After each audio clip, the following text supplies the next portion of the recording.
Hi, everybody. Welcome to One Book, One Beaverton.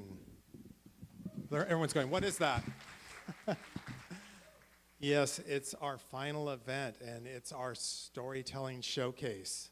The theme today is Everyday Heroes, True Stories of Ordinary People Doing Extraordinary Things. I'm Blaine Ross. I work here at the library. This is my partner, Ann LaValle, over here on the other mic. Hi, Ann. Say hi to Ann.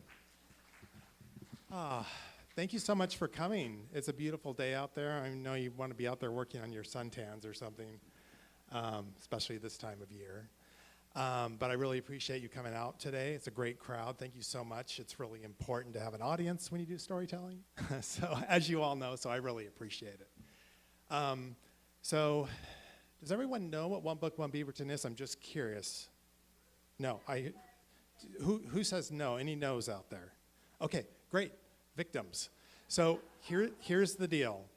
Every year we do this program, and it's kind of like Multnomah County, everybody reads, but it's Beaverton, One Book, One Beaverton.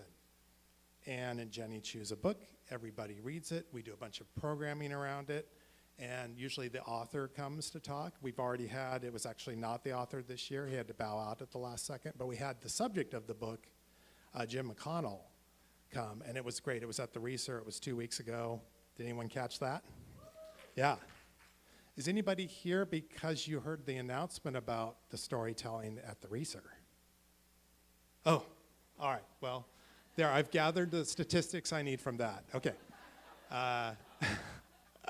It's okay. You're here for other reasons. And, you know, I will say right now, I really love to know how you found out and why you're here. And if you want to fill out a survey at the end of the show, they're out there, and I really mostly like to know how you heard about it and if you have any suggestions or ideas or any complaints about me in particular. And I have my business card out there if you want to email me directly with your complaints, or if you want to talk to the director about it. Well, I didn't put her card out there, but she would listen. So anyway, just so you know, this happens every year. We don't have the book for next year, but look for it next year. And we actually put the programs out there that have been going on all month long. This is the last one, but if you want to see what you missed, grab one on the way out. There was a lot of really good programming, and I really want to give kudos to Ann and Jenny for that. They put on a great program. Please give them a round of applause for that.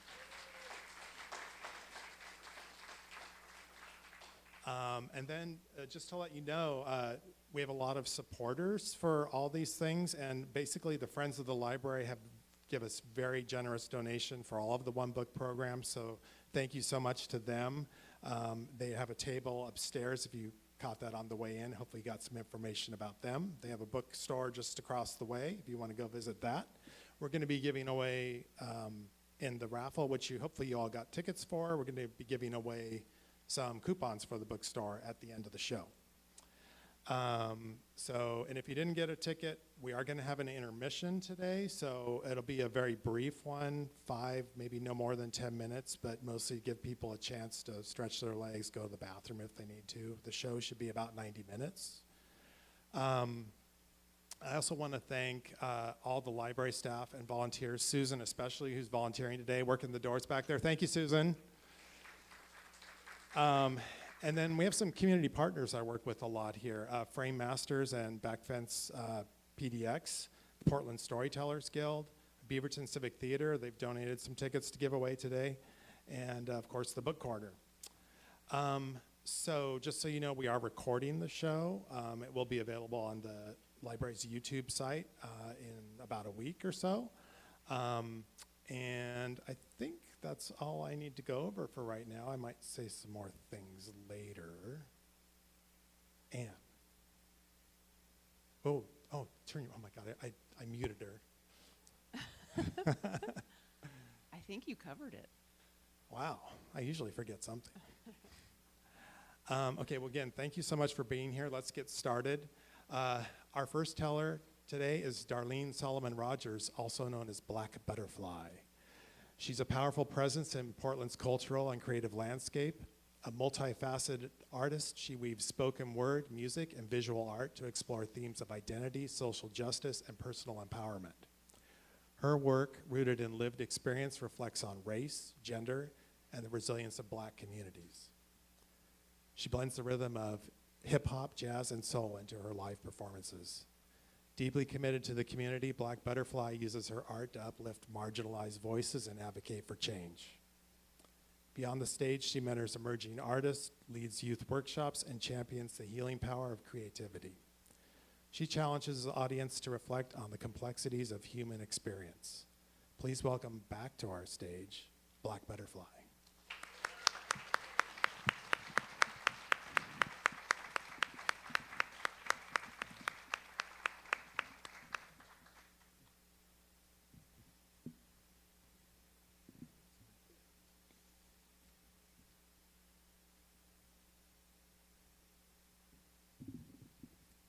Good afternoon. How you doing today?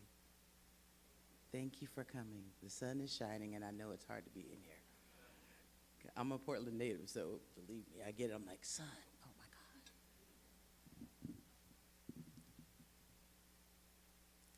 She be from bright eyes, big dreams, fervent prayers, and no fear. Strong lineage, curse breakers, world shakers, we out here. Healing sick, raising babies in a world that's gone crazy. Living in a way every day to make a change. Praying every day in a way to make a change. Child of the divine, born a fire sign, two waterbeds at a time of turmoil and strife. Assassinations and dreams coming to life in the midst of a hurricane. Music driving folks insane from the UK, Klan burning babies in Birmingham. Hot damn. Blockbuster's film was The Birds, and I'm a bird trying to create a great escape in this world of hate, but I was born for this. I said I was born for this. Vascock Valentino led the way to outer space. Zip codes define your way home. Year of the Afro, I'm so proud to be natural. Black pride on the rise is how we survived. Earth, Wind, and Fire, neo soul and rock and roll, Commodores and Marvin Gaye. That's my soundscape. That's my foundation laid. Because I was born for this.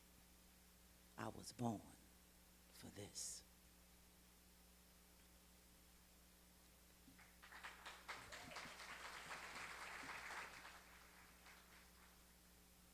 So I have been challenged this year in ways, talking about the stretch.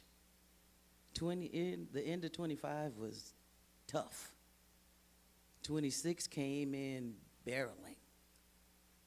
So like you and I, every day we're doing the best we can. So give yourself some grace. Please give yourself some grace. It's hard being a good person in a world gone bad. So just remember, you got this. And you're not alone. You're not by yourself. So this story is about obedience and resilience. It's a story to inspire all. All it takes is a spark to start a flame. I'm the founder and creator of Black Butterfly Presents Soulful Showcase. Soulful Showcase was originally created as an opportunity for homeless youth to connect and create. I was a health access coordinator at one of the organizations within the youth continuum. My job was to connect youth and resources and that were available through the organizations in the city, like Oregon Health Plan and other resources that were covered by insurance but needed to be referred. My office was the place to chill and to cool down because it could get very heated throughout the day. If you've ever been a part of a youth continuum, it can be a little bit challenging on days. Each visit from the youth in my office inspired a yet stronger connection. Most of the youth were part of the day program services, excuse me, and could not tolerate being there for extended periods of time. Then they just started coming or were sent. Go see Miss Darlene. I found out that they were all artists and creatives. I revived the guerrilla theater program and injected interactive improvisational theater, the theater of the oppressed, and elements of hip hop. Several of the young people that I had the pleasure of mentoring are rising stars and have created programs of their own.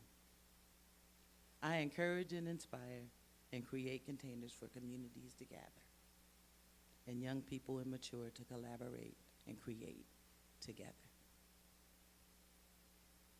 and allow their voices to be heard, because we all want to be heard. We all want to be heard.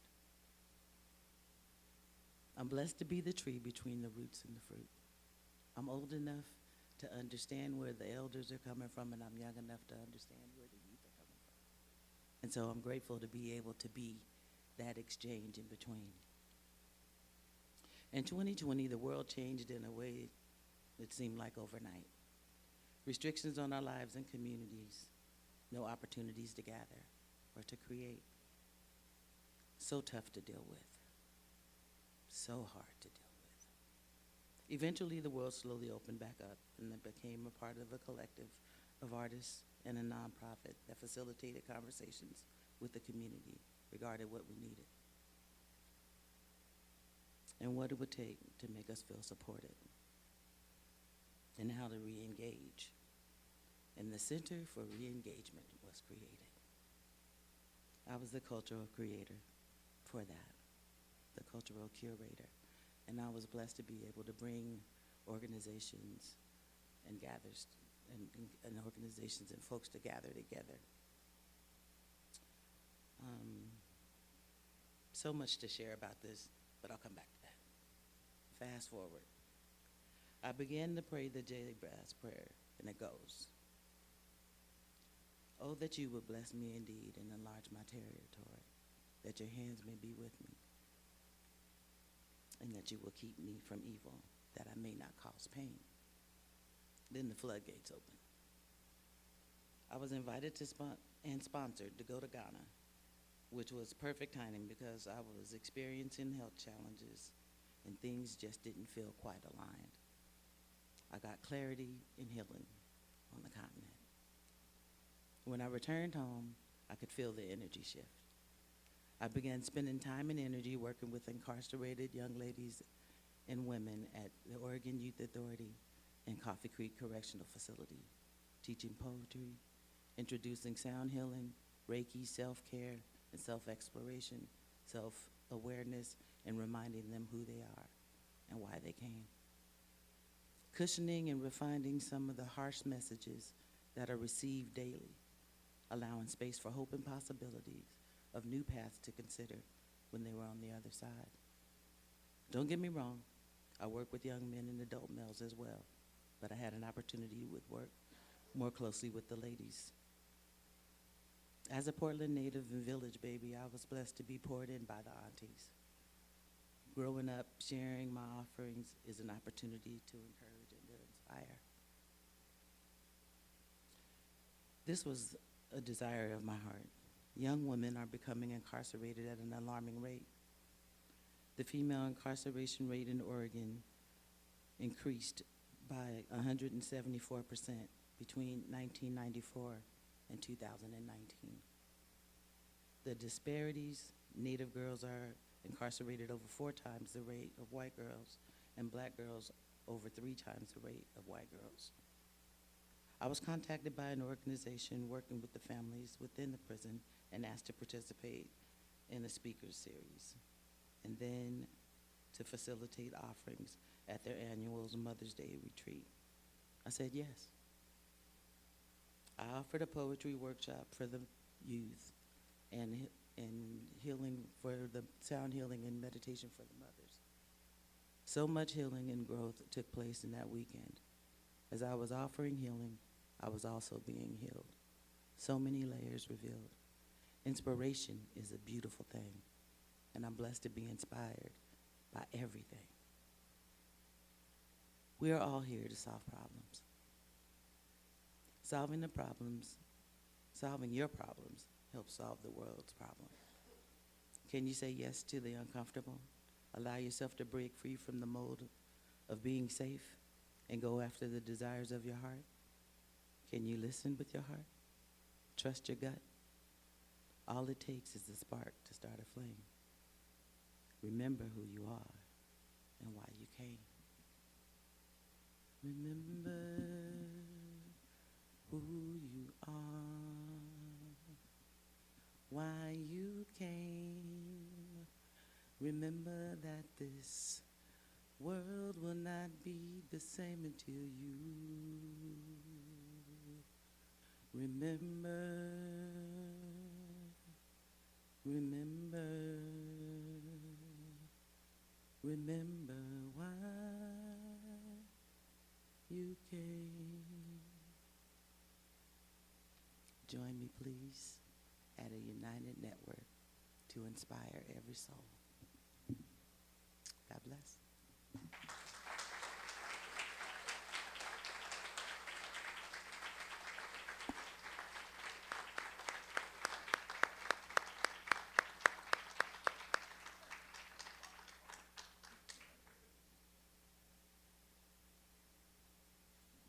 Thank you, Darlene. Great job. I think you're a hero to all those people, the kids. Yeah. We need more people like you in the world. Thank you. Our next teller, we're excited to have Paul Iarrobino back. He's back on our stage for One Book, One Beaverton, and he's a storyteller, author, living here in Beaverton. Last time he was here, he had just started his first book. He's now working on his fourth anthology. Is that somebody's phone? Oh. I'm sure they'll find the off button. His next book is called Crossing Paths, Queer Moments That Changed Everything. And it will be released in April. This new collection features poignant stories celebrating love and connection among queer people all around the world. Their book tour will start in May. You can follow his work at ourboldvoices.com. I'm going to hang on just a second here before I bring Paul up. I don't want him to compete with this lovely voice. Oh.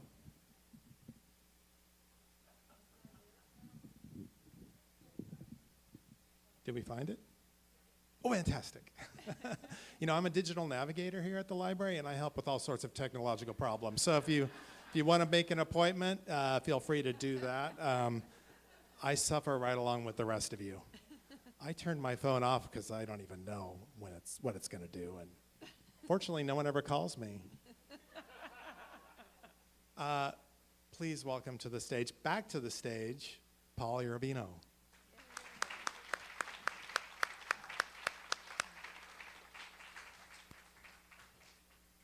Thanks, Blaine. First of all, confession, I do not live in Beaverton, but I love it here. So 2019 is where my story begins today.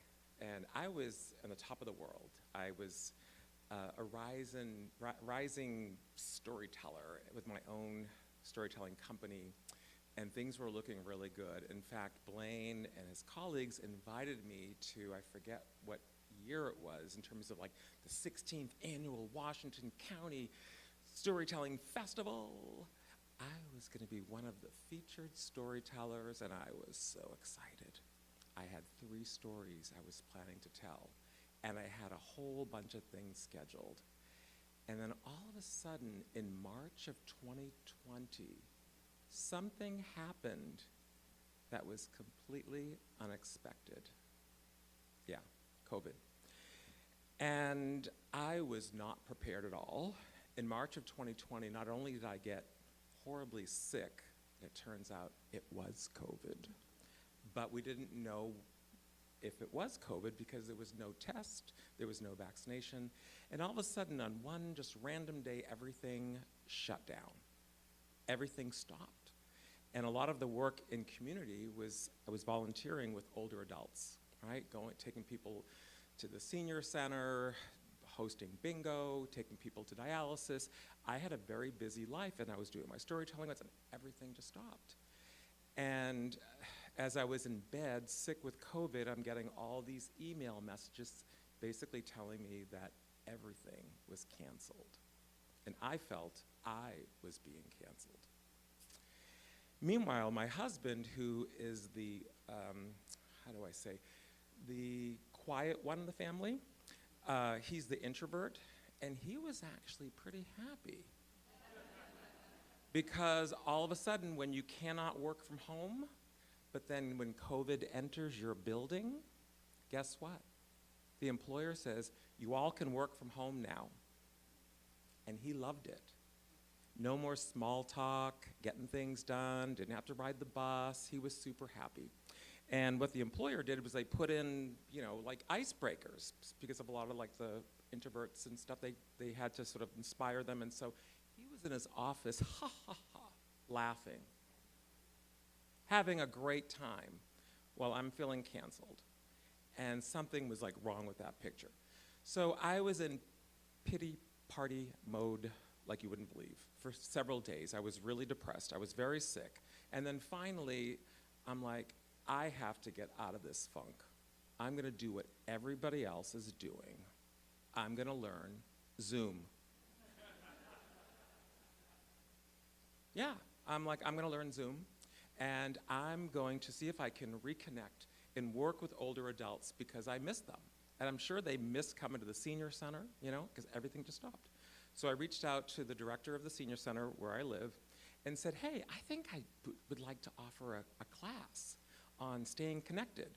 And this is before they even had a Zoom account. And I just signed up for one. I'll just use my own Zoom account. So on, I think it was the first Tuesday in April, I want to say it was April 2nd, 2020, I just kind of said, you all just come. And I don't know about your first Zoom call, but there was several, can you hear me now? And but my hope in doing that was to ensure that we had a feeling of gratitude, resilience, and connection. And so we started the call, and people were checking in. And finally, one brave woman said, I don't feel like any of that. She's going to use the V word. I'm feeling vulnerable, she said. She spoke her truth. I'm vulnerable because I thought I had a safety net, but I don't right now. Because I used to be able to go to the senior center, and I used to be able to rely on my son, who's married to a nurse, and I can't see them anymore. I can't hold my 6-year-old grandson. Oh. Somebody else lost their husband during this, and they couldn't even attend the funeral because it was through Zoom, which she didn't have on her phone yet. So many people started sharing with me of, it's not all like we want to celebrate this. We're scared. So I'm like, okay. So we listened, we had a conversation, and then someone said, when are we meeting next? Next Tuesday, I said. And we continued to meet every Tuesday for about 3 or 4 years. I lost track. And there was so much that happened during that time together that it did demonstrate our resilience. But it also showed where systems weren't always very age-friendly.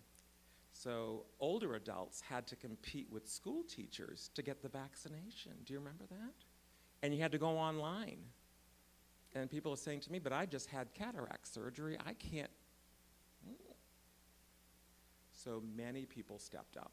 And these are what I think are the everyday heroes of taking people to the Rite Aid, finding out when the spots were available, and we really just did the best we could as a village. And that really inspired me a lot. And that's what I carry with me to this day. And I believe it was 2022 when I came here, according to the slides it was. And so it was kind of like COVID was over, but it wasn't really over.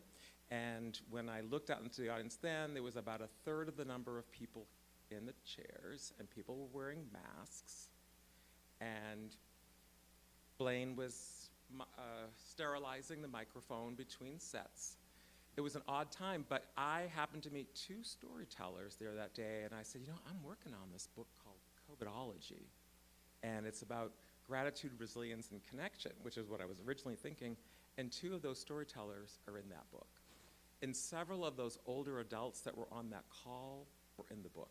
Because when we started getting back to our lives again, I'm like, wait, hold on. Like, what about all the stuff that we shared together when we were vulnerable and we learned? It's like, well, I have some delayed travel plans. I got to go now. But I was able to capture those stories, and we toured with the book. We actually had an event here with the authors, and so that was the start of something really beautiful. But one of the things that I want to express is that I've learned so much from other people, especially during that time, because we had to rely on each other. The only thing I can even think that came closest to this was in 1978 when I lived in Boston. We had a really big blizzard. And like right now when I talk to family and friends back there, they kind of have a snowstorm, and I'm like, that's nothing. It's just 12 to 14 inches. You wouldn't have believed in 1978 when they're like, okay, all right, I'm the historian, about events. But I'm just very grateful for all that has been shared with me, and I carry that wisdom today. Thank you very much.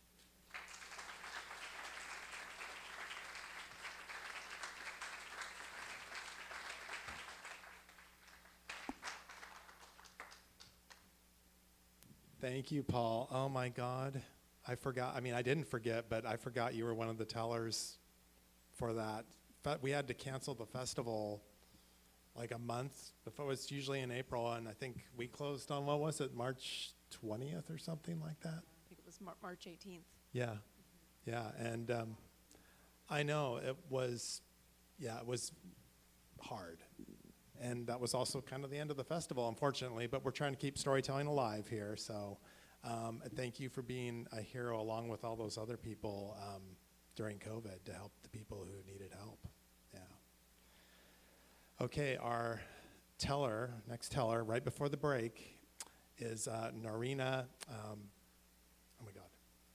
Yeah, Norina Beck. Why did I forget? I know your name. It's not on my piece of paper. She's been a longtime participant in the Moth and Backfence PDX, and she's won multiple story slams and performed in Grand Slam events, honing an improvisational, authentic storytelling style. I also should remind her, in case she forgot, she won the story slam here back when the festival was still going on, and went on to perform in the finale. Do you remember that? Yeah. Yes, you were very popular. You still are. Thanks for coming back. Her work with children and families includes puppetry, music, and interactive performance. When COVID struck the world down, she picked up the accordion and started writing songs and incorporating them into her stories. She has received a RAC grant and Oregon Literary Arts Fellowship, among other honors, and continues to explore how humor and music reveal the hidden patterns of everyday life. She is currently developing a 1-hour musical solo show called Parallel Universes for Beginners, premiering in Portland next summer. So look out for that. Please welcome Norina Beck.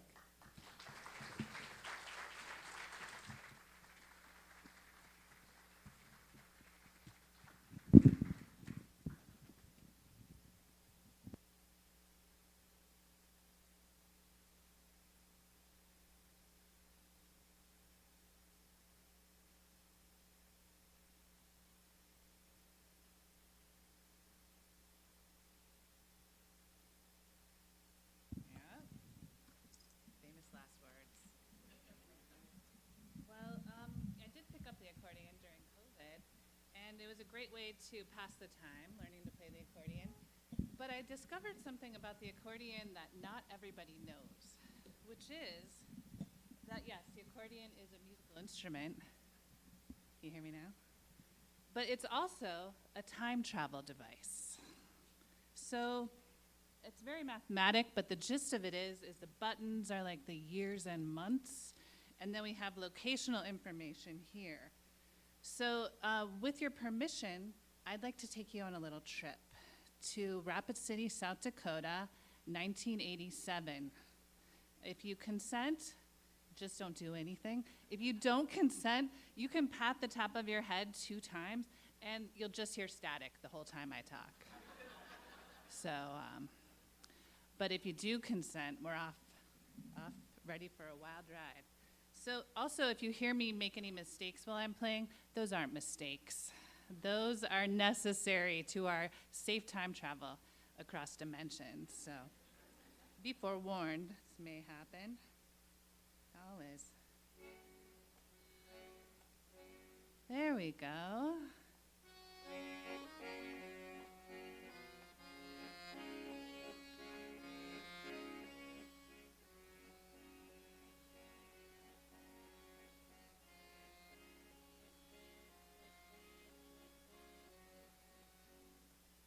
We're here. 1987, and we're sitting in church. It's a small Catholic church. I am 13 years old. I'm kind of bored. I mean, no offense to Catholic churches everywhere, but it's not, you never get really surprised at anything. So I'm kind of, looking at the wood grain, trying to find faces in the wood grain, poking my siblings, when there's an announcement made.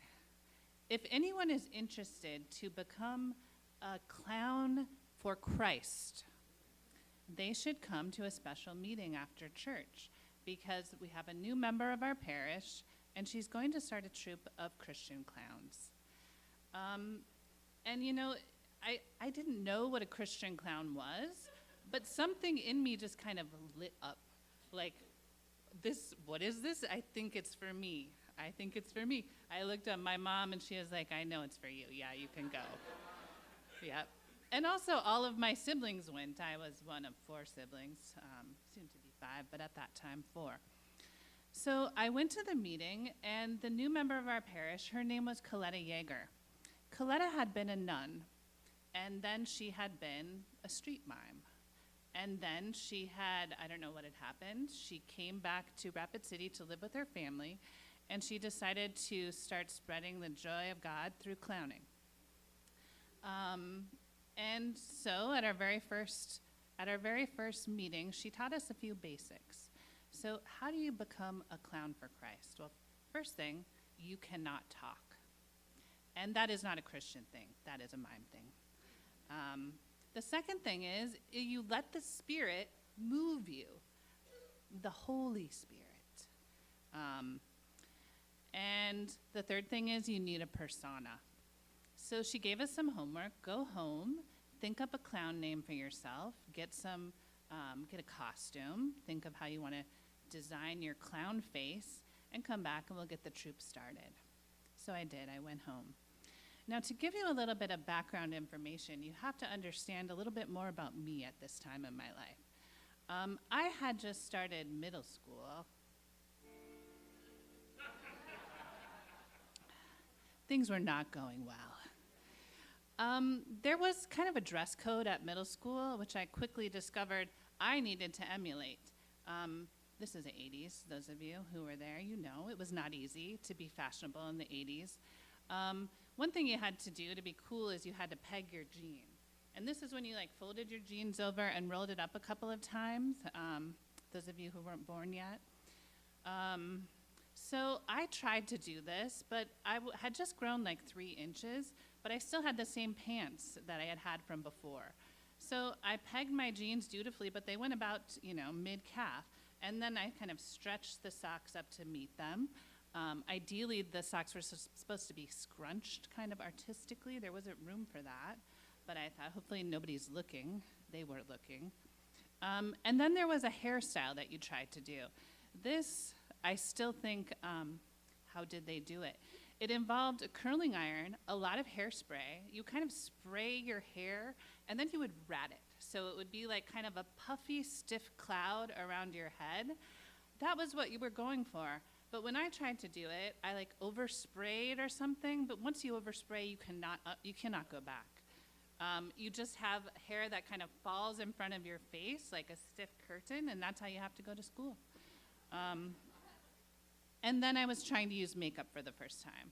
I had an aunt who gave me the palette of eyeshadows in every color of the rainbow. Not much instruction there either. So I would, dab a little red, do a little bit of eyeliner. I had some blue mascara, which I was really fond of, so I used that every day. And I went to school. And the kids at school, I think they just saw me coming from a mile away, and they were like, don't look, don't engage. Like, we don't want to be associated with someone who has failed so much to fit in. And so I kind of looked around, and I was by myself, which was a bummer, but I was an inventive person, and I thought, making friends in middle school, how hard can it be? I came up with a pretty good plan, too, actually, how I was going to make friends. And it had to do with lunchtime. So at lunchtime, we all gathered in one big cafeteria space, and there was one table where all the most popular kids sat. And they were popular because they somehow managed to get their hair right. I mean, these kids later became like brain surgeons or something. I don't know how they did it. But they all sat scrunched together on one side of the table. I think just like fish, just trying to create safety as a group. So there was a whole half table that was empty, and I thought, here's what I'll do. I'll go over, I'll get my lunch, and I'll go over and I'll sit at the end of the table where no one's sitting. Just like, just happen to sit here. And then slowly, over time, I would move my tray down bit by bit, just very nonchalantly each day, until finally, when I got to the middle, we would be friends. That was my plan. But my plan did not work. The day came when I decided to do my plan, and I carried my tray, and I sat down gingerly at the edge of the table. And I didn't even look at them. I didn't even, kind of like with a wild animal, you don't really want to make too much contact. You're close, but you don't want to scare them. I just gingerly sat down on the edge, perching my tray there. But I heard this kind of stirring on the other end of the table. And then a lot of noise of people standing up, because the entire group, as a bunch, stood up and left the table. I know. That was why the minor key. In the history of the world, there have been many times that we have felt alone. But never in the history of the world have 200 teenagers looked on while eating something called Italian dunkers. Bread baked with cheese on top, tomato sauce on the side. I picked my tray right up and looked for somewhere to hide. And I found it. In the girls' restroom. In the farthest back stall. When I went in there and I closed the door, no one could see me at all. I was like a turtle. I was like a snail, deep beneath the sea. I closed my eyes. I let the waves wash over me.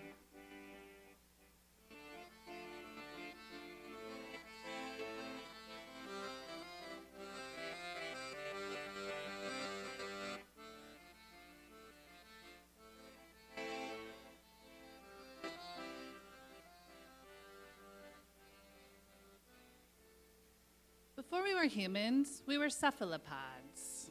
We were oysters, beetles, and snails. We're going pretty far back now. We were hermit crabs. Remember that? Armadillos.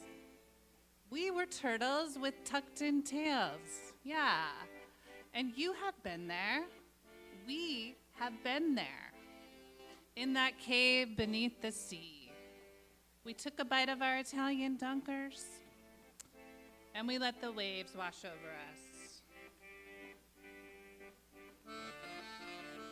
We were together, but we didn't know it.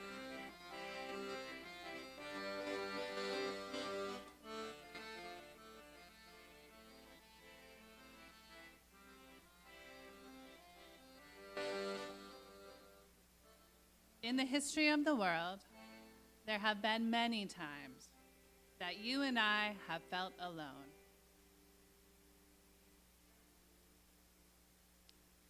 So that was how it was going at middle school. And, you know, I have the vision now. I know, like, that was just a time in my life. But when you're there, it doesn't feel like a time in your life. It's your life. And your life is that you have no friends and you eat your lunch in the bathroom, which I really don't know how this even worked. Somehow I did get to the bathroom with my lunch tray and just ate it every day. But I was doing this at school when, at the same time, on the weekend, I was learning how to be a Christian clown. And so I did come up with a persona for myself. I named myself Patches. I found a big pair of men's overalls and a kind of a Hawaiian shirt that my dad never wore anymore, and a pair of his shoes that were too big. And I designed a clown face for myself. And I began my stint as in public performance art. So what do Clowns for Christ do? What is clown ministry, you might wonder? Well, what we did is we did clown walks. We would go to places where people were, and we would just kind of improv, you know, whatever you wanted to do, but you couldn't talk. So you would have to kind of improv. We would go to public parks. Notably, we went to the Walmart. And, you know, that was kind of the highlight for me, the Walmart Clown Walk, because here was just a bunch of people. It was like a Sunday afternoon. They were shopping for their groceries, and there you were as a clown, a whole bunch of clowns. And they were kind of a little bit, like, put off. And, you know, kind of similar to how the kids at middle school were, but in this particular case, I found myself enjoying this. Not that I wanted to put people off, but that I was like, yeah, I'm here kind of to, you know, to poke at you. And yeah, I'm going to be weird here while you're trying to pick your vegetables. So the Walmart Clown Walks, that was kind of the thing.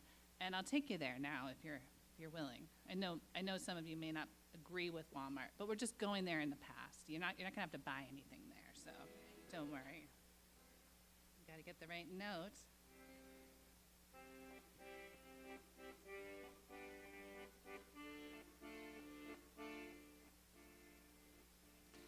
Children are smiling, adults look away.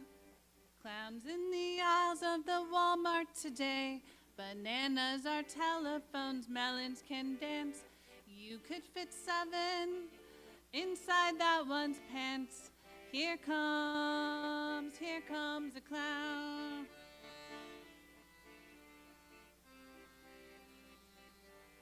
Here comes a clown.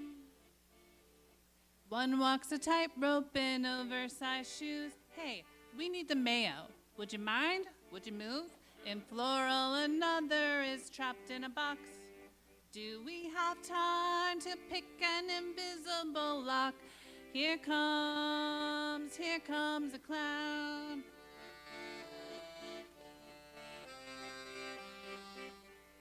Here comes a clown.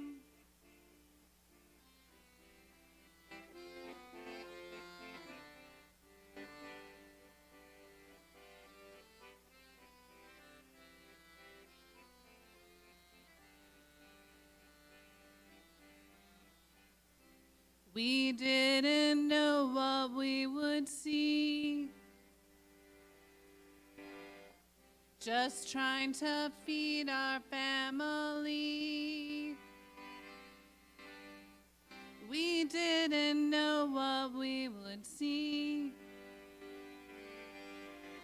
Those clowns are kind of scary. And look, here comes a clown.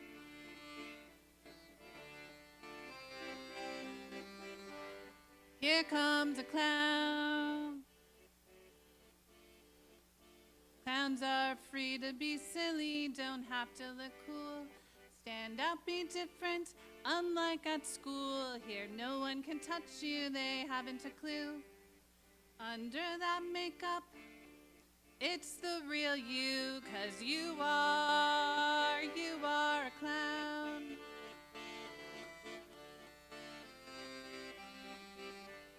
You are a clown.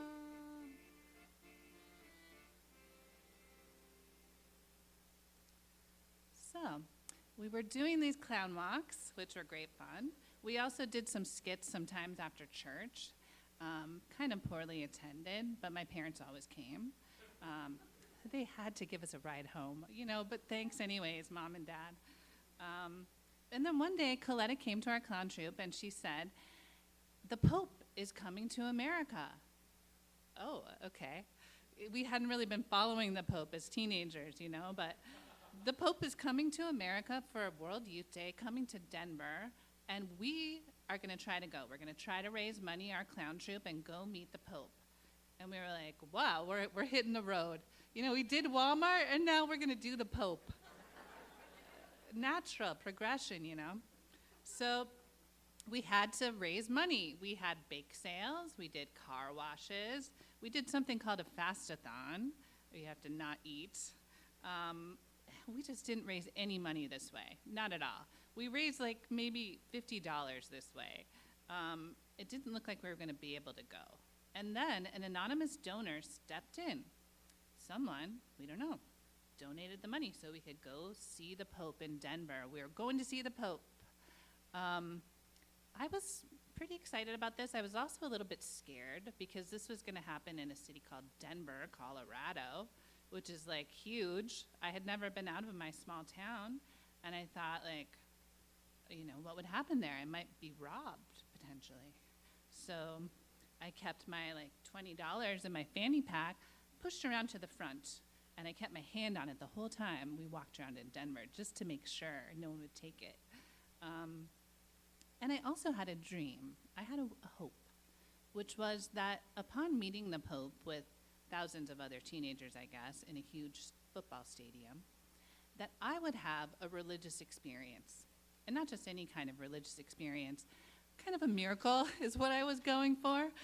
I was hoping the whole, thing happening in middle school could just be kind of magicked away through the power of God and the Pope. I mean, it seemed possible. He's kind of a magical-looking guy, wizard-like, in his sort of white robe and his strange pointy hat.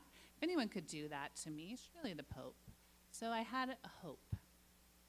And we went to Denver. We weren't actually able to be in our clown getup because it was 103 degrees. It would have just been, the makeup wouldn't have worked. But we ended up in the stadium with tens of thousands of other Catholic teenagers waiting for the Pope. Let's see. Yep. And it was, that got us there. It was really quick. The one to the Pope in Denver, we're there. Here comes the Pope, here comes the Pope, here comes the Pope. Get ready. Here comes the Pope, here comes the Pope, here comes the Pope. And we're doing the wave for the Pope. Pope John Paul II. Round the stadium in a glass Pope mobile. Rides to the stage, taps the microphone twice, and gives his spiel. Dead quiet. We're straining every particle of our being, trained upon this tiny white man just so far down below. But actually, there were some big screens, so we could kind of see him up there too. And I was really wanting to listen because that was when my religious experience was going to happen. But to this day, I have no idea what he said. Not any idea. And it wasn't because I wasn't listening. He had a very thick Polish accent, and then there was some kind of reverb happening from the speakers, and the result was it just was total nonsense. We were just sitting there in the sweltering heat, not able to understand a single word. And I thought, well, the Catholics had their Mass in Latin up until the 70s, so you don't necessarily have to understand for the hand of God to touch you. So just stay focused. And then he finished talking, and I hadn't really felt anything. And and I know, when a religious experience happens, you feel it. You feel it all through your body with shivers and there's some glitter involved. Nothing. But then someone came up to the podium and said, anyone who feels inspired, especially inspired by God, they should come down and the Pope will put his hands on you. And I was just like, whoa, whoa, that's me. I'm his clown. I'm coming right down. But then the person was like, paused for a moment, and someone was like, oh, any young men who wish to become priests, they should come down, and the Pope will put his hands on them. And I like slowly sat down, and I think a lot of other people, even young men who maybe had hopes for a sexual life in their future, a few still went down, and the Pope was like putting his hands on them, and I was like, are you kidding me? Really, are you kidding me? You know, quietly to myself. And I also felt sad because I thought, you know, this is God telling me, hey, you're not wanted here. We're going to stand up and move away from you at the table. You're going to be left there by yourself because you're weird or can't get your pants right or something. And I was just kind of depressed. But, you know, if I had not been 13 years old, if I had been a little older and a little bit, had a little bit more understanding, I would have turned my head and looked to the right of me. And that was where Coletta was sitting. Coletta, who had been a nun, what happened? Did she get kicked out? We don't know. She never told me. And then had been a clown, and then came and taught me how to be a Christian clown and gave me this place where I could be weird and lean into whatever made me me. And in a way that was safe, you know, because I felt safe with her, and also safe because I was wearing a mask when I was a clown. But anyways, there went my hope, there went my hope, there went my hope. At that time, I called Coletta up, and I actually talked to her on Zoom. She's in her 80s now. And I asked her, Coletta, like, not everyone starts a clown troupe. Like, how did you get to do that? Like, what makes you you? And she said, you know, I just found a book about it. I was living with this group of nuns, and I found this book, and it kind of intrigued me. And I thought, oh, I should do this. And she didn't mention, and I didn't ask why she left the nunhood. But then she came to our town, and she just fully volunteered all of her time. I mean, and she fully volunteered all of her time to starting this clown troupe, teaching us how to do something she'd learned from a book and was pretty good at it. Why? Because it was fun to her. Isn't that crazy how sometimes when we're helping others the most, we're actually like helping ourselves and having fun too? And she said, you know, I was kind of a shy person, and there's something about being a clown, being in clown makeup, that I felt comfortable I could be myself. And so I'm really grateful to Coletta, and not just to her, to you guys, when you have been able to see people for who they are, not just, you know, the clothes or the thing that makes them different, to see them. That's what she gave to me. So I'm really grateful for that. And Coletta had the clown troupe for a little while longer, and then she went off and she became a blackjack dealer in a casino.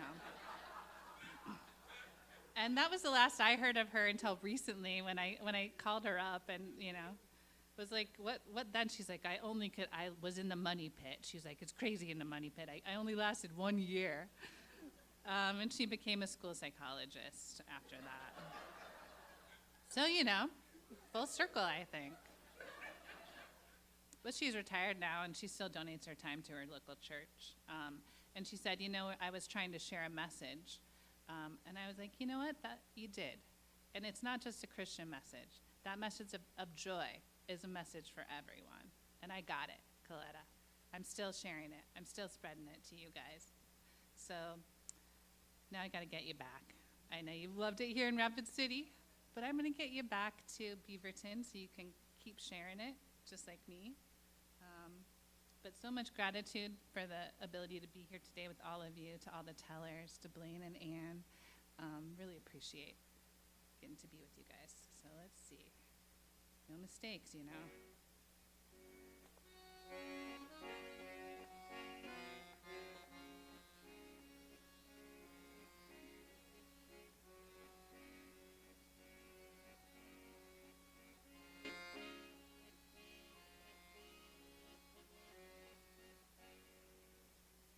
Thank you.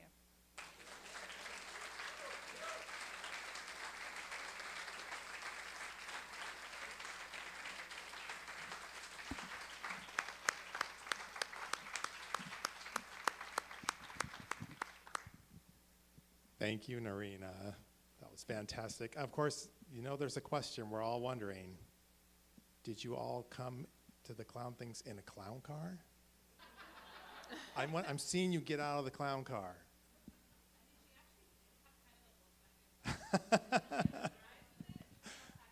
Oh, nice. Yeah. Okay. All right, everybody, we're going to take a very quick break, just if you need to use the bathroom.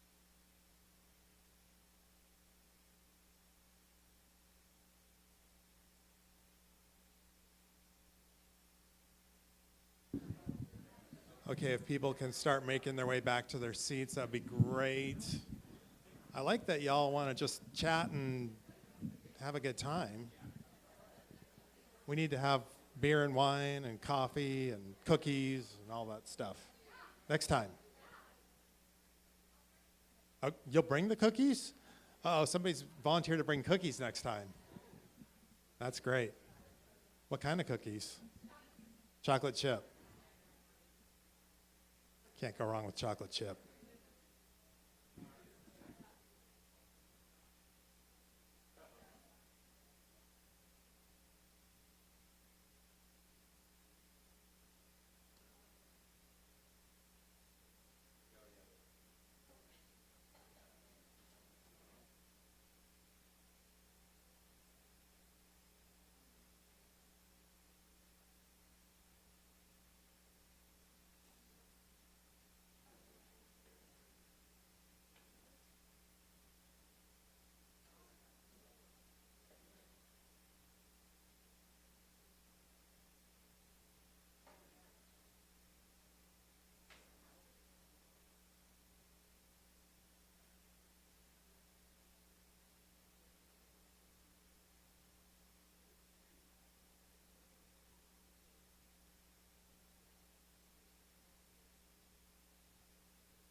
Did everybody get raffle tickets?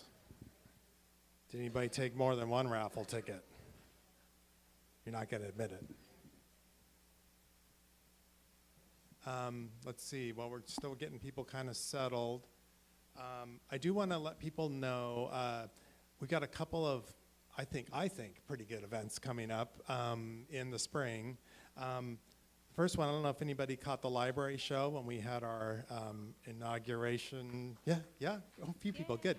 So in April, Ann and I will be doing the second library show. And then basically it's like a variety talk show. We have 3 performers and they do a little something and then we have a little interview with them. So it's, it's kind of fun. And that's on April 4th. And I've got 3 really great guests. Jet Black Pearl, she's a looping accordion songstress. So I know Norina's going to be here. She's really good. Ann and I saw her at Travis Abel's tiniest party in a basement, and she was amazing. We were like, we have to get this person. And then John Bennett, who's been here on stage before, he's an Australian comedic storyteller. He's really good. He's hilarious. He has a lot of one-man shows. He swears a lot. Just warning you now. And then community activist Christopher Williams, who's a pretty good, well-known storyteller in the Portland scene, will also be here. So those will be the 3 guests. And it's an evening show after hours on a Saturday night. It is Easter weekend and also apparently Passover. So, hopefully you can find a way to squeeze it into your religious schedule if you have one. And then on Thursday, March 5th, I think it is, I've got an author coming here. She's a doctor, and her name is Rebecca Thompson. She wrote a book called, no, I don't have the book. It's called Held Together.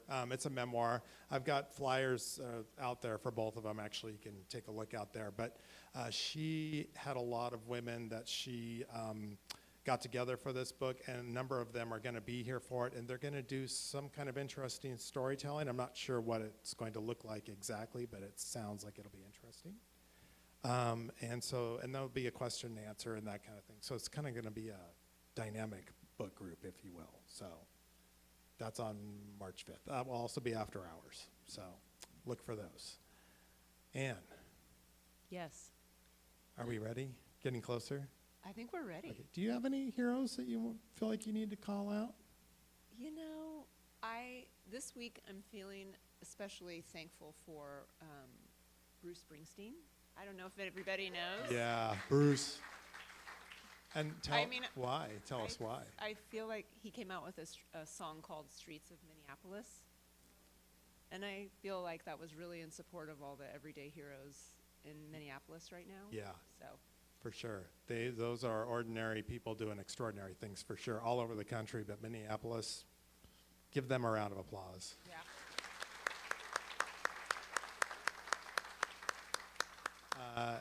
Yeah, you know, I feel exactly the same way. And I also want to just give a shout out to all the folks in Beaverton and the people who are supportive of the work we're doing with the homeless here in Beaverton. It can be a tricky thing, and you know, they need help just like everyone else. And you know, I will say the one thing I've learned from this One Book, One Beaverton, I think it's a really easy lesson to take away. It's one I try and do, is, you know, recognize them when you see them on the street, nod, say hi. They want to be acknowledged. They don't, you know, don't look the other way. And I'm sure you're all doing that, but it means a lot to those folks to know that we see them out there. So they're kind of my heroes. Okay, our next teller is John Wylder. He comes from Lake Oswego, and he lives there with the love of his life and 2 cats. He retired after a long and varied career, having worked as a banker, teacher, computer security professional, tour guide, author, and international sports judge. He loves to travel. He's done a lot of things, John. He loves to travel and visit places both familiar and new, and is always looking for new stories to tell. He has appeared numerous times on The Moth and right here on our stage. He says if you go looking for him, you might find him in a local winery telling stories to anyone who will listen. Please welcome back John Wylder.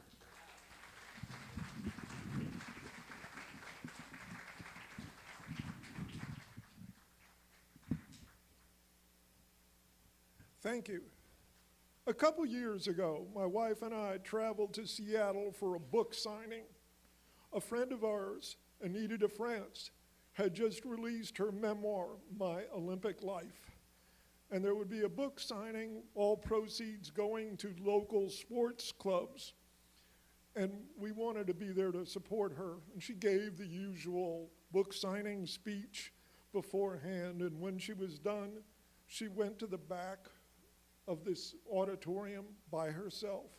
No handlers, no publicists, no guards, just a rather tall African-American woman surrounded by books.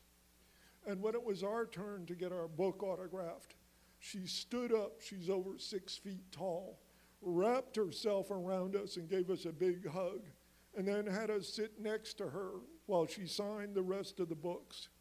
It was this wonderful personal friend moment. And people in that hotel had no idea who she was other than the ones for the signing. And if they did, they would have stopped and stared, because she won an Olympic bronze medal. She got a congressional medal. She was awarded an Olympic Order of Merit. She was on the International Olympic Committee. She rose to be the most important woman in Olympic sports. She was the vice president of the International Olympic Committee. And on top of all that, she was our friend. And her story, as she tells it in the book, is of a certain time and place that many of you in the audience share with me. When she was a young girl, it was before the 1964 Civil Rights Act. Her family was very active in the protests and the activity to lead about that big change. And after the law was passed, she learned the value of activism and standing up for your rights. And when she went off to college, though, she was just another college student. And this was back in the era where there were men's colleges and women's colleges. She went to a women's college, Connecticut College, which was a little sister for Wesleyan, an all-male college. She arrived on campus and immediately was tapped for basketball, of course. But the rowing coach saw her and recruited her. She knew nothing about rowing. She fell in love with the sport. She made the team. They won races. And the big change that happened in the United States that led to a change in the world was simply Title IX of the Civil Rights Act. No person in the United States shall, on the basis of sex, shall be excluded from or denied the benefits of or be subject to discrimination under any educational program or activity receiving financial assistance. Well, when it comes to sports, the colleges had to react. You put 85 to 100 men on a football team, and now you need to offer 85 to 100 opportunities for women. Where do you turn? Well, turns out rowing is a great opportunity. You can put 40, 60, 80, 100 people in a rowing program and offset those men. The International Olympic Committee even picked up on this, and they set about a very long process of gender equity in Olympic sports.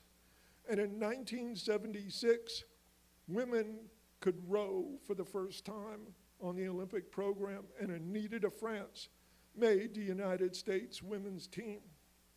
When they got to Montreal, though, the U.S. Olympic Committee miscounted the women and could not provide them their full uniforms. So here's your Olympic team scrounging uniforms, buying uniforms on the street so they can race in the Olympics. And those women finished third. The men, however, in all the other sports, had a terrible Olympics. And so when Anita got back, she felt like she needed to go further, and she wanted to go on to the next Olympiad in 1980. And in the United States, there was a congressional committee that formed to change the entire structure of amateur sports in 1978 and uniting the men and women into national governing bodies. Well, Anita had no money. There's no money in rowing. There's no professional rowings. So she had to find a way to finance her activity. So she went to Princeton. This was brilliant. And enrolled in the law program so she could operate as a paralegal at night and earn money so she could be a rower in the daytime. And she also became a dorm counselor, so she got free housing. And that's how she financed her Olympic dream for 1980. But President Carter, reacting to the Soviet Union and invasion of Afghanistan, canceled the U.S. teams in the Olympics and had the United States boycott the Olympics. And Anita de France, with her background in civil rights, became the public spokesperson for all the American athletes. She became the public face of the protest against the boycott. She testified in front of Congress. Carter invited her to the White House to try to tell her to change her mind, which she refused. She then used her international contacts from '76 and convinced the International Rowing Federation to let the American team compete under a neutral flag. But Carter wasn't done. Carter denied them visas to leave the country to compete in the Olympics. But all that attention, that was the moment in her life when Anita went from just an ordinary person to an extraordinary person.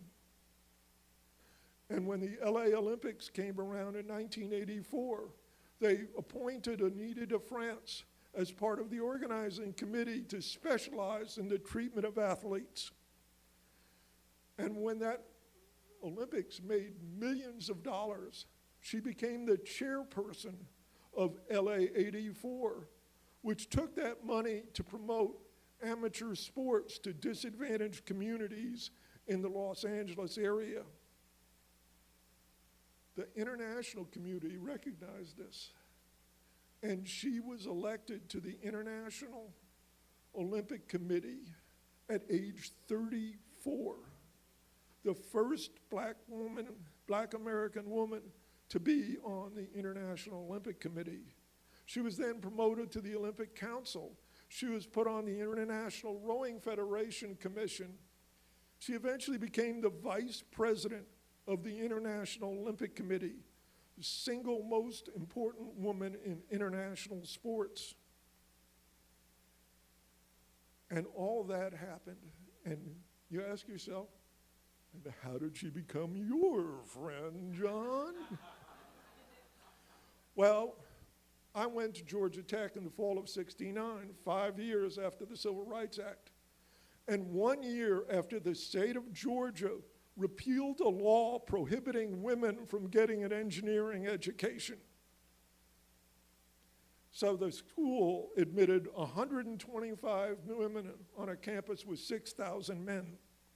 2 years later, my wife enrolled, the woman who would be my wife. And even after 2 years, women weren't allowed to use the swimming pool. Nor were there any women's restrooms in the big classroom buildings. Women had to ask for a key from the administrators to use the staff bathroom. And it was after my wife graduated that Title IX came out and all these changes, and my wife became an incredible civil engineer with a great career, but she had to fight discrimination every step of the way. I used to joke, every job she had, she punched at least one man.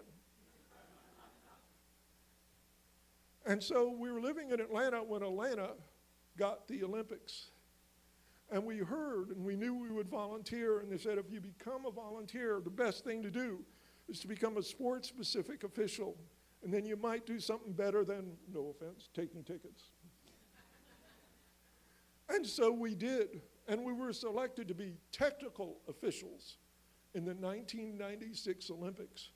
And we were given these spiffy, all-wool, fully lined blazers to wear in August in Georgia. And that was a transformative moment for me. We were inside the ropes with the international officials, with the athletes, with the teams. It was an awesome experience, and Anita was there in her role on the Olympic Committee, and people would just stand in awe of her. We never even got to meet her. We weren't allowed to approach her. And I was so impressed with this moment that I went on and wanted to become an international official. And I did so, and my first assignment was an international event in Princeton, New Jersey. And my wife and I went there. She was a regular volunteer, and Anita was there in her triple role of the International Olympic Committee, the International Rowing Federation, and a Princeton alumni. And my wife and she hit it off. And as they say, that was the start of a beautiful friendship. And my wife was so impressed with that experience, she went on to become an international judge. And the final step in that process, you go somewhere in the world at your own expense to sit for a 2-day exam. And in my wife's case, it was Milan, Italy, and she contacted Anita. Anita said, I'm going to help. Stay at this hotel and meet me in the lobby every morning at 7 o'clock, because that's when the shuttle leaves with all the officials and all the royalty, and I want you there 20 minutes before. And every morning, my wife would be standing there next to Anita de France as all these officials came up to pay obeisance to this an incredible woman who would then turn and say, and I want you to meet my friend, Lynn Wylder. This was the ultimate power flex by Anita. In 2012, my wife was selected to be the chief referee for the NCAA Women's National Rowing Championship. For most women, this would be the ultimate race in their life. Very few people would get a chance to move on to the Olympics. And it was in Indianapolis, home of the NCAA, home of their museum. And their museum that year opened a special permanent exhibit for Anita de France. So my wife called up and Anita said, "You want a referee?" And Anita said, "Sure, but there's going to be one thing. I am going to work. This isn't going to be an honorary moment. I will work every shift for you." So on the fourth Thursday of May that year, standing on a dock at Eagle Creek Marina was Anita de France, vice president of the International Olympic Committee, and she's sucking down lukewarm coffee out of a styrofoam cup. And the NCAA honchos saw this, and in a fit of panic came running down onto the dock, apologizing for Anita being treated like that. And Anita stood to her full height and looked down on them, and she said, "This is what I want, and you're not going to change it." And so the one agreement they made was Anita would hand out the national trophies to the teams that year, and my wife arranged it so Anita would be on the finish line so she could do that and still work her full shift. And on that year, the women who were crowned national champions of the United States had a special thrill to get their awards from Anita L. de France, the most powerful woman in amateur sports in the world. And so I invite you, if you get a chance, one day to find a copy of Anita's book, My Olympic Life, and turn to that section in 1980 where her life was transformed from ordinary to extraordinary. It's a wonderful moment. Thank you.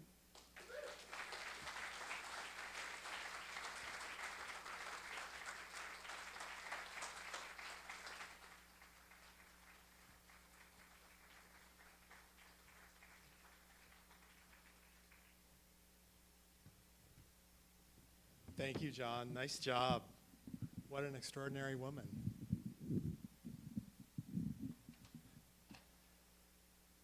So, our next teller is a Portland tattoo artist who knows how to leave an impression both in ink and storytelling. She's been on Backfence PDX and won the final Roulette main stage show last year, where she told a touching story about how Whitney Houston gave her the confidence to stand up for herself as a child. You can listen to that winning performance on the Backfence Unhinged podcast. I was in the audience that night and knew immediately we had to get her on the Beaverton stage. It must have been meant to be, because I was able to get her as a last-minute substitute when Darshanpreet Gill had to drop out of the show. She has plans to produce her own storytelling shows later this year, so look out, everyone. Please welcome Ciara Lynsey.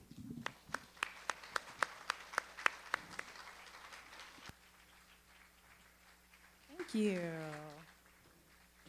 Well, thank you for having me in Beaverton. I like the little drive out here. It's so pretty.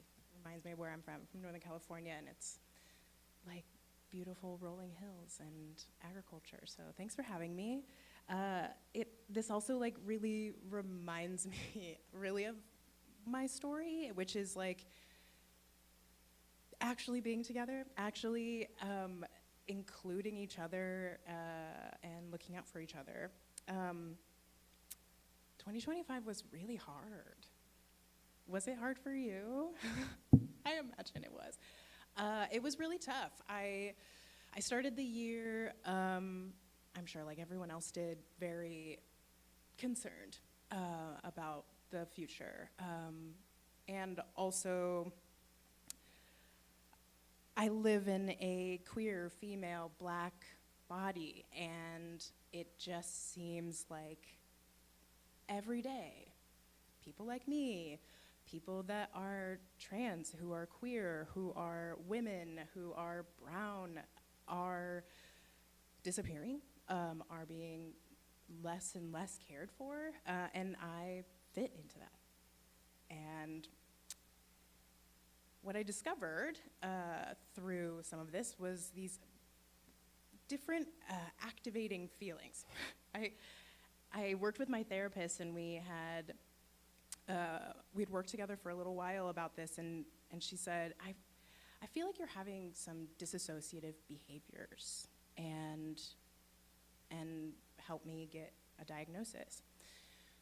So by this summertime, I'm in the middle of really understanding myself in this new idea of myself.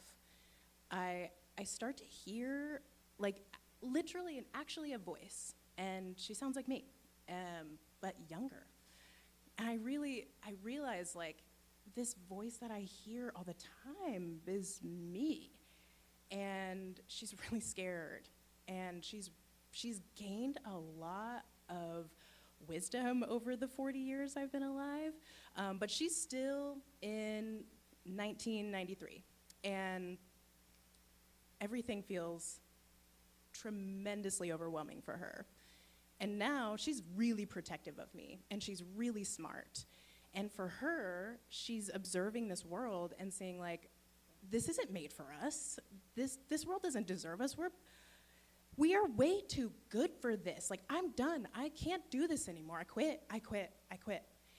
And thankfully, during the summer, I'm actually realizing, like, this is a different voice. This isn't me. This is me. But it's not me. But it's me.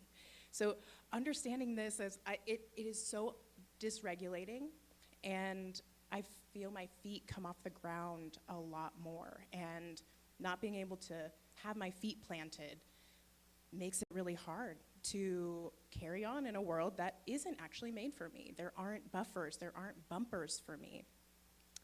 So working with my therapist, we are learning more and more what things bring me back to the ground. And it's community. It's people standing up for each other and witnessing it, being like, okay, it exists. And constantly reminding myself when I hear it, constantly reminding myself. And it was really good timing because my best friend since I was 19 moved to Portland. We've spent 12 years not living next to each other while he and his husband traveled around the United States because his husband was a doctor in the Air Force. So every 2 years they'd pick up and they would move.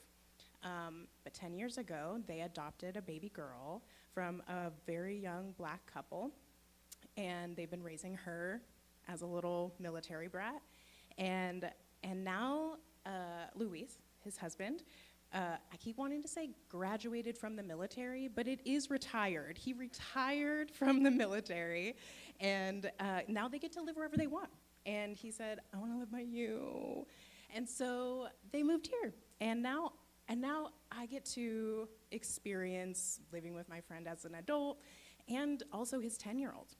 And I identify with her so much. She's this really, really smart little thing who's constantly surrounded by adults and is way more mature than her peers.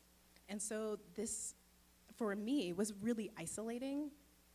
And that isolating feeling for me comes up when I hear that voice. She wants to protect me. She wants to isolate me.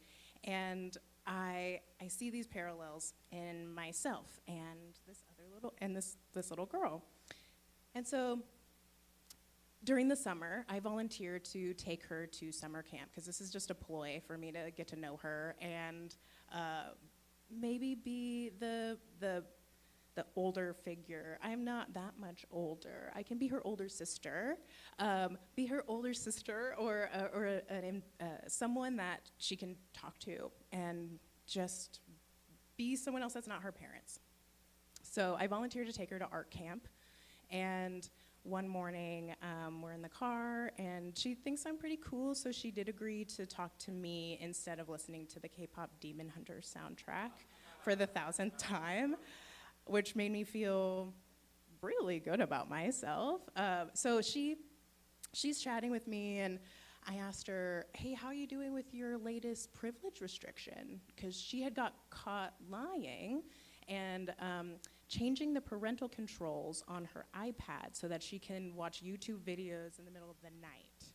So she got YouTube taken away. She got her Switch, her iPad, like all of the good stuff taken away from her for a short period of time. And so I was asking her how she's been doing with it. And she said, I've been doing okay, but I have found some ways of getting around that. And so my ears perk up. I'm like, I don't want to spook her, but I want her to keep talking. So I say more about that. And she does. Surprisingly, she lays out her entire scheme for me. And it goes like this. She says, I wait and I listen for Daddy and Poppy to go to bed. I wait a little while so I know that they're asleep, and I go down into the basement, and I turn the TV down really low, and I watch YouTube because it's signed into the smart TV downstairs. But don't worry, sometimes I do fall asleep down there, but I know the coffee maker goes off at 6 a.m., and I go and make coffee for myself, so I'm not tired during the day. And this was supposed to reassure me that it's okay that she's doing this. She's not tired during the day. And so I'm like, oh, boy. She just told me something that I need to tell her parents, but she also just trusted me with some major information and brought me into her world. And I need her to trust me. And so I bargain with myself for a little while, and I say, okay, bud, listen, thank you so much for telling me the truth. I really appreciate it. I want to keep your secret, but I do have to tell you, I don't think this is okay. You know, Daddy and Poppy, they give you restrictions or punishments because they're seeing that you aren't showing them that you are being responsible with your privileges and your responsibilities. So how about you and I make a deal? I'll help you. I will help you show your parents that you can be responsible. And in this, I'm going to teach you how to do that. The first thing is you have to stop sneaking and lying about watching YouTube. You got to stop. If it's hard, text me. You have an iPad. You can text me and say, I really want to watch YouTube, and we'll chat. Let's work on it. I will do this with you. And in exchange, I'll keep your secret. So she agrees, and I see her in the rearview mirror, and when she starts to cry, she does this thing where she takes her palms of her hands, and she rubs them on her face like this. And I see her in the back seat doing this, and my heart breaks because I know that she's really ashamed.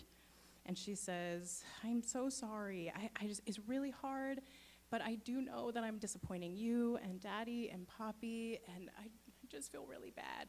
And I just want to make this better for her.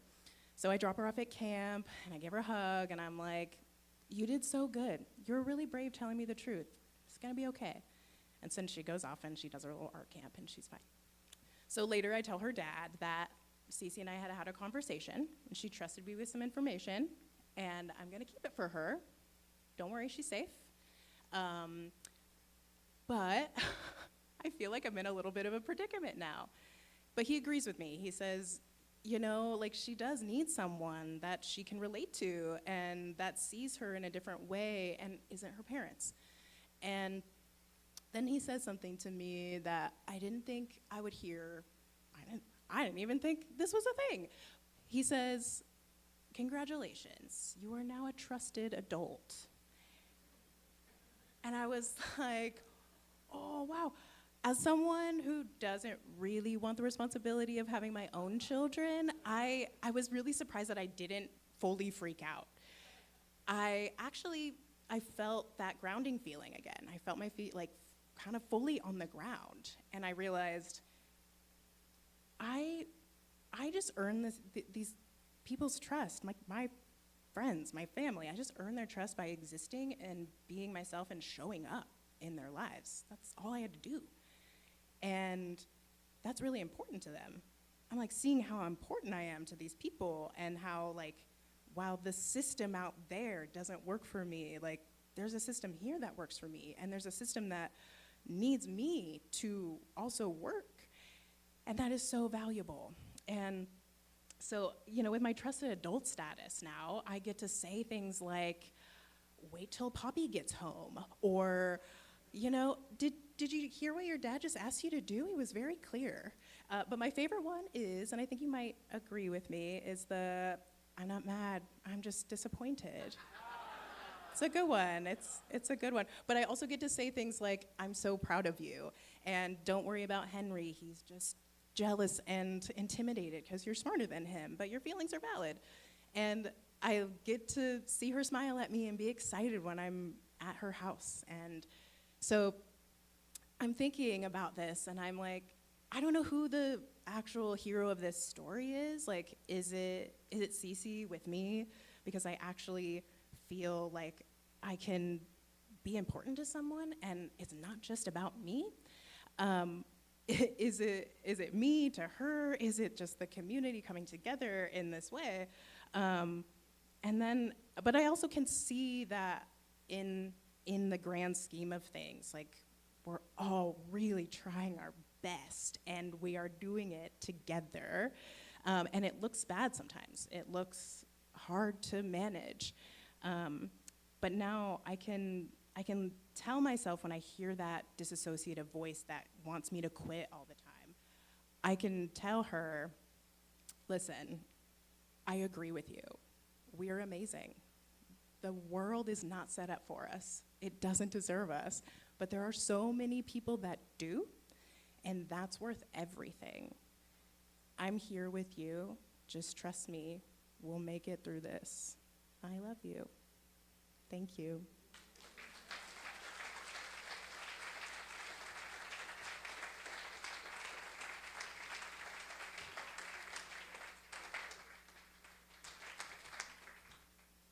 Thank you, Ciara. Trusted adult. We need more of those, for sure. It reminded me of, I remember my oldest kid catching him at the top of the stairs to go down the basement, and he looked really guilty, and he didn't like to lie. He was very black and white about these things, and he just looked really guilty, and I'm like, what's going on? He's like, nothing, and then he starts going down the stairs, and you can see the outline of a tablet. I think it was a Kindle, tucked underneath his shirt in the back of his waistband of his pants, and he was going downstairs to, who knows, hopefully read a book. Okay, our last teller is Will Hornyak. He's entertained and educated and inspired audiences throughout the Northwest and beyond for more than 30 years. You can actually make a living at doing this. Will does that. He's a professional storyteller. He draws from Arabian legends, Irish myths, Russian folk tales, and along with original stories, he weaves a rich tapestry of oral traditions and personal experience into spellbinding performances.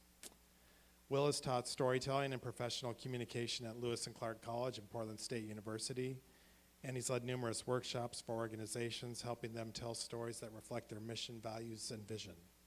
For more information, you can visit him at willhornyak.net. Please welcome Will Hornyak.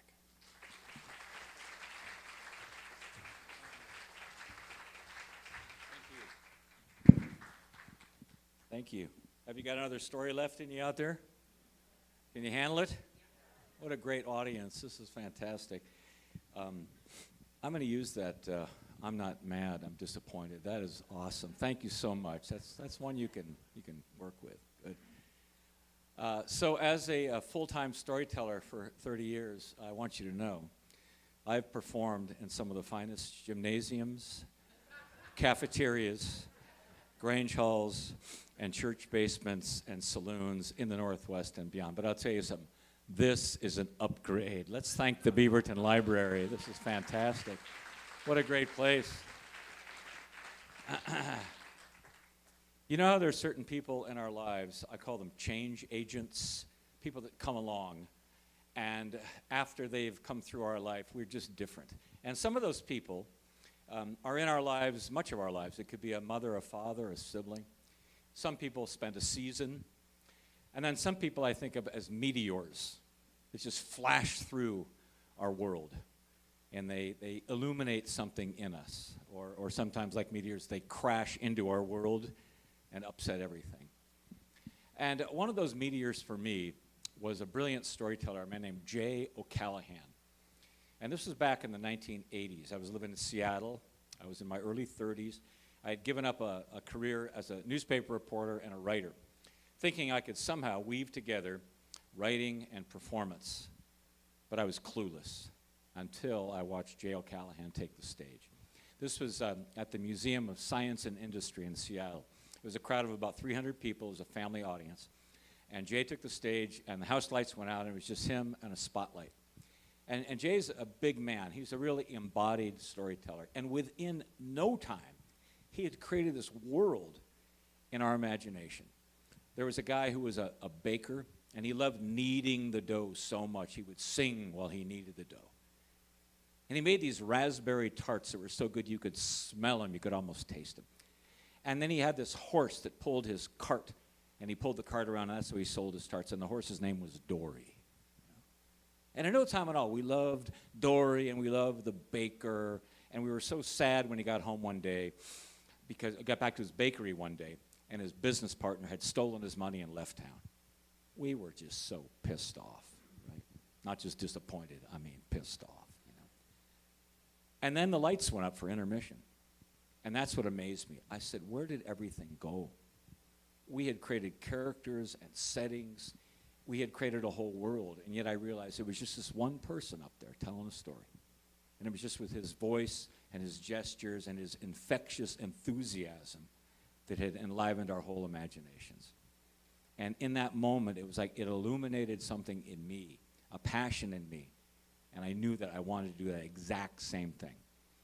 And then it illuminated a path for me that I could follow. But I never would have been there.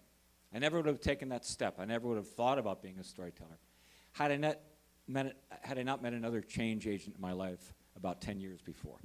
Her name was Miriam Summel. And Miriam Summel was of Russian Jewish descent. Miriam Summel was the editor of a small-town weekly newspaper where I interned in the Bay Area. And it's called the Belmont Courier Bulletin. I interned there 2 summers while I was a college journalism student. Miriam Summel smoked non-filtered Pall Mall cigarettes. She drank black coffee. She devoured the San Francisco Chronicle daily newspaper. She loved politics. She had opinions. She knew history. She quoted the romantic poet John Keats, and she adored anything that was well written. I had never met anyone like her.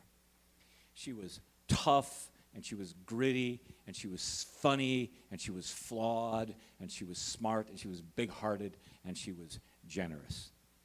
We shared an office together, and we pounded out news stories on these enormous black Underwood typewriters. And back in those days, we edited our news copy with number 2 pencils. We cut and pasted with scissors and glue pots. I can see a couple people nodding out there. Literally a couple people nodding out there. And we met deadlines, and we logged late nights at the printer. Miriam Summel didn't so much teach me as infect me. She infected me with language, and she infected me with the names of books and writers and poets and playwrights, and she infected me with her uncompromising care for words. We became good friends, and we remained so for years after. She was the first person I met who looked at writing as an art form in itself, not simply a craft for conveying information. Because of that, she loved poetry and she loved plays. I would often go and visit her in her home. She rented a little cabin in an oak grove behind Stanford University, Palo Alto, California. Her home had walls that were absolutely lined with books, and her house was patrolled by an enormous Siamese cat. And her garden was always thick with rosemary and basil and tomatoes. And she would make me dinner, and we'd sit up late drinking red wine, and we'd be talking politics and books and poetry, and she would tell me incredible stories about what it was like for a woman her age trying to make it in the man's world of newspaper reporting and journalism. Years later, when I became a reporter, I would send her all of my clippings. I regret something deeply. I regret to say I never, ever got a chance to really thank Miriam for what she had done for me in my life. I moved to the Northwest. I lost touch with her, and when I called, the line had been disconnected. I never had a chance to thank her. But sometimes I drink red wine, cheap red wine, like I used to do with Miriam, and I raise a toast to her. And I say, my dear friend, in whatever language you now speak, may you know the intelligence and the eloquence that you bestowed upon us all. You are a mensch in this world, a real human being, generous beyond measure. You are indelibly imprinted on my own soul's page. Now, it was that regret that inspired me a number of years ago to make sure that I did say thank you to another change agent in my life, perhaps one of the greatest, a true everyday hero, a big Irishman, a big gregarious Irishman named Bob Flanagan. He was a mailman in our little town, St. Carlos, California. A mailman was his vocation, but his avocation, what he loved more than anything, was coaching baseball. And I was one of the thousands of kids that was lucky enough to be coached by Bob Flanagan. And so I knew I had to make a call. It had been 30 years since I had seen Bob or talked to Bob, so I didn't know if he was even alive. But I reached for the phone to make the call. Now, you need to understand, when I was a kid, growing up Catholic, I went to church every Sunday. I went to 8 years of Catholic grade school. I endured 8 years of Catholic nuns. But that whole time, my real religion was baseball. My church was the baseball field and the baseball diamond, and my high priest was Bob Flanagan, who taught us the spiritual practices of hitting and fielding and throwing and running and the intangibles of teamwork and having a good attitude and sacrifice and working hard. I first met Bob when I was 7 years old, and I happened up to a playground not far from my house. And there was a baseball field there, and there on the field in all their positions was the St. Charles Tigers, my school, St. Charles Tigers varsity baseball team. These were large men. These were 7th and 8th graders, you know. They were like gods to me, you know, so strong and so fast and so big. And I stood there absolutely riveted watching them. Because Bob Flanagan was out there, and he was conducting these boys the way a maestro conducts an orchestra. You know? He would turn to the catcher, Bobby McKeegan, say, now, Bobby, get that glove up. You want to give your pitcher a good target, but keep it on the corners. You want him to work the corners. You don't want to give the hitter a really good pitch, okay? You got that, Bobby? Good. Then he would turn to the pitcher. Now, Cliff, listen to me. Throw strikes, work the corners, but don't try to strike everybody out, okay? You got a team behind you. Let them field the ball for you. And then he would survey the outfield. Kevin, out there in center field. Now, look, you got a right-handed batter up. You want to shade over to left field. That's where he's likely to hit it. You got that, Kevin? Okay, good. Now, what riveted me that there was this atmosphere, this palpable atmosphere of focus, this atmosphere of attention. All these boys were watching and listening intently. And there was something else I noticed too. This man, this coach, was talking to these boys respectfully. He was talking to them man to man. There wasn't any of that affected voice of, I'm the adult and you're the child here. This was communication among equals. When practice ended, everybody circled around Bob for some last-minute instructions. And I couldn't help myself. I was 20 feet away, but I was like drawn like a magnet. I just came forward to be at the edge of the circle and listen. And this was my introduction into a ritual of practice that would compel me for the next 12 years in my interest, enthusiasm, and my passion. Bob Flanagan, his work as a mailman allowed him to finish work about 1:30 every afternoon so he could coach basketball and baseball at our grade school. And he was already a legend when I met him. He coached 13 to 15-year-old boys in our town called the Babe Ruth League. And they had gone in 1962 and they had won the Babe Ruth World Series. It was a huge thing. This was our little town competing against people all over the United States. But as great as he was, as storied as he was always accessible. He was always easy to talk to, affable, and friendly. By the time I got to 7th grade and became one of those big, strong, fast 7th graders, Bob Flanagan made me his starting pitcher for the varsity baseball team. It was a huge honor. And he worked with me every day to develop control and develop a good fastball. We practiced all the time. We practiced every day in the late winter and the spring from 4 in the afternoon to 6 in the afternoon, Monday through Friday. We had batting practice on Saturday and played games on Sundays. Bob was easygoing, but he was an incredible competitor, and he brought out the best in all of us. I'll never forget, though, one rainy March afternoon. It was too rainy to practice, and Bob said, well, if we can't practice outside, we'll practice inside. Inside? Now, you need to know that our parish had built a new church, a new Catholic church, and so we had moved from the old church into the new church. The old church was still there. All of the pews and the altar and the statues, all the holy relics had been taken out.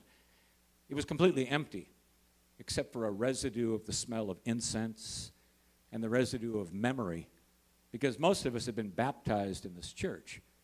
Most of us had gone to church every Sunday in that church. But on that particular day, Bob thought, let's use the church. We can practice sliding on the linoleum floors. We can play catch. And so on a rainy March afternoon, the St. Charles Varsity Tigers baseball team went in and we played catch kind of tentatively in a place where we had confessed our sins years ago. We threw the ball and we made baseball slap leather. It was a sound in a place where we had only heard prayers and heard hymns being sung before. And best of all, we ran at top speed down the main aisle of the church, a place where we had only processed solemnly, shouting and then throwing our bodies down into hook slides and bent leg slides and avoiding the tag of Coach Flanagan. We threw our bodies down in a place where the body of Christ had first been placed upon our lips. And there was Coach Bob Flanagan standing where a priest once stood and declaring us each and every one as we slid in, safe, safe, safe.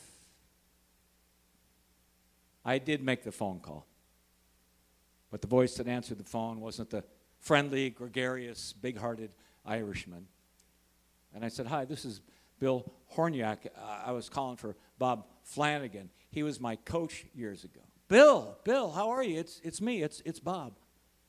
And I said, Bob, how you doing? I just wanted to call. It's been so long. He said, it's good to hear from you. And I said, how you doing? He said, I'm doing okay, but I have melanoma. You see, he was this big Irishman. He never wore a baseball hat, and he was always out there in the brilliant sun coaching ball. He said, I've had to have a little bit of my tongue cut away and this and that, but I'm doing okay. But he was coming to Portland soon. So we got together.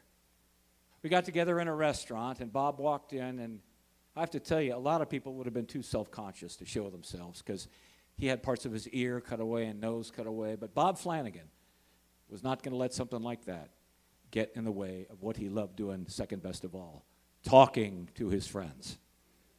And we sat down, and we caught up, and we talked about everything and everyone, all the old games and all the old people. We spent 2.5 hours together. And finally, I had a chance to thank him profusely for the incredible gift that he had been in my life. He said, what are you up to now? I said, I'm a storyteller. And he said, storyteller? He said, you always did like to talk. That's how it was with Bob. He was always chiding you, you know. I always felt like I had a special relationship, a unique relationship with Bob Flanagan. Well, you need to know this. Bob's philosophy of life in baseball could be summed up by what's known as the sacrifice bunt. Has anybody here ever heard of such a term? Good. A few. Right? So here's the deal. If your team has a runner on base and you get up to hit, Bob Flanagan would often signal to you to make a sacrifice bunt. And that meant instead of hitting away, trying to get a single, a double, a home run, you would simply square around and put the bat out in front of you and let the pitcher throw the ball, and the ball would just tap right in front of you. Now, the catcher, the pitcher, could easily field the ball and throw you out at first base. But your little humble act of service of dropping down a sacrifice bunt would move the runner to the next base. And that's what Bob would always say. Boys, it's always about moving the runner ahead. Boys, it's always about playing for the team. I went to his funeral. He didn't last the year. And there were hundreds of people there.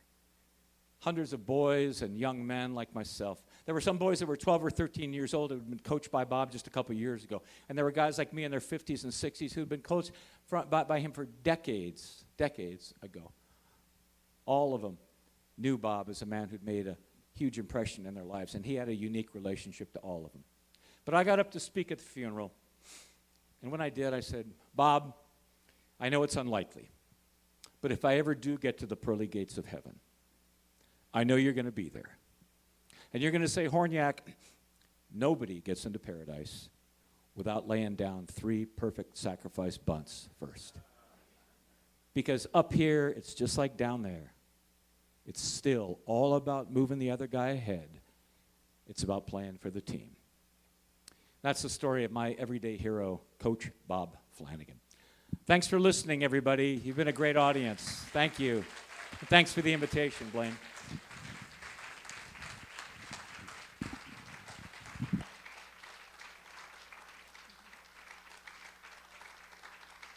Oh, Will. Thank you so much. Coaches, teachers. Boy, I think we all need to be making some calls, I think, if you can. I'm sorry to do this, but can I have all the tellers back up on stage to take a bow, please, if you don't mind?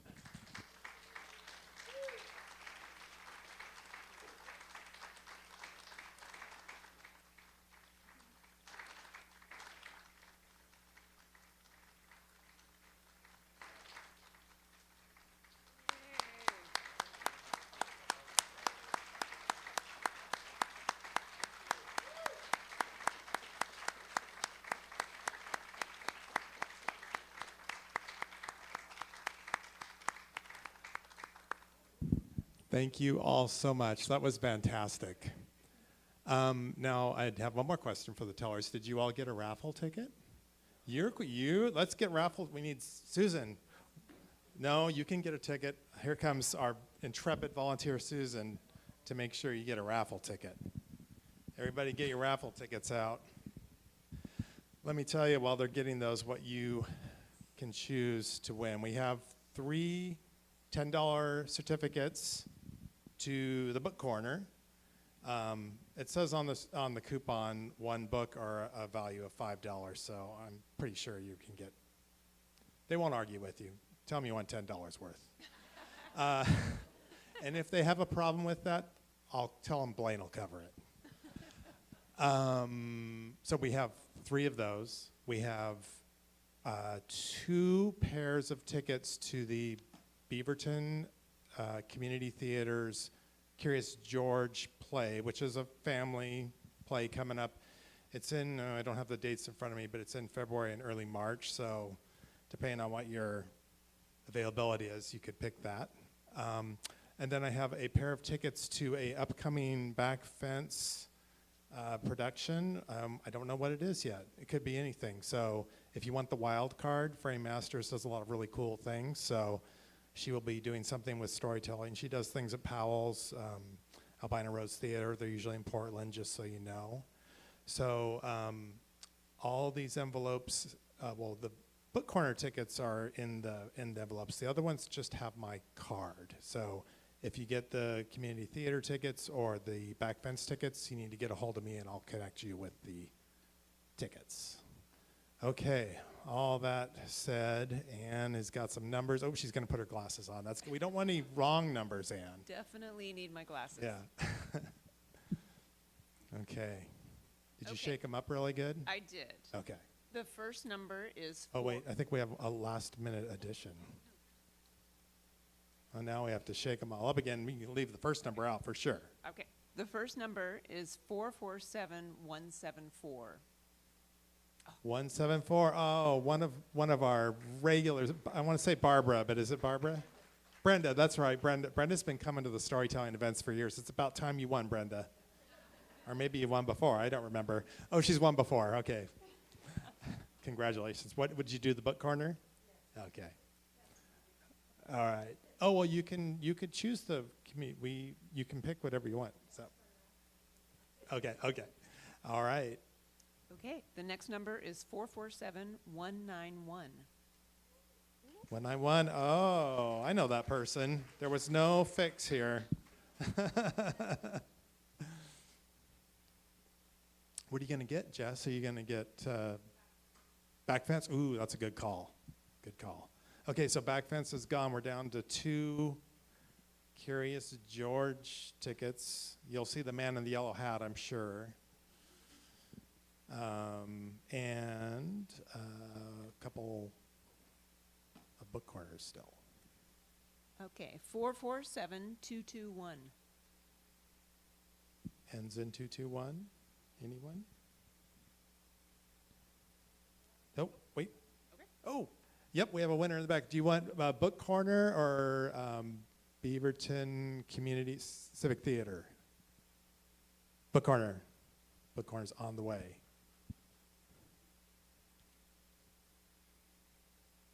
You can get a lot of books at the book corner for $10. Thanks everyone for staying. By the way, I know we're a little over time. I really appreciate it. That's the hazards of taking an intermission. So, okay, Ann. Okay. 447147. 147, hand up.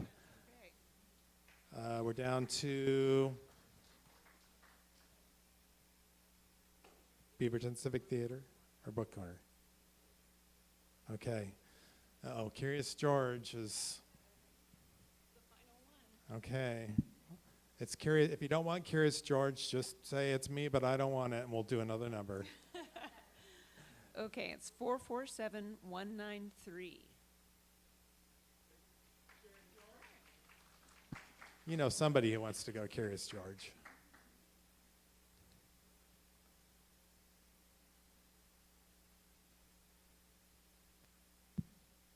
Last one. That's it. Was that it? No, that was it. Oh, okay. That's it. I miscounted. Thank you again, everyone, so much for coming. It's great to have you here. And we'll see you next year.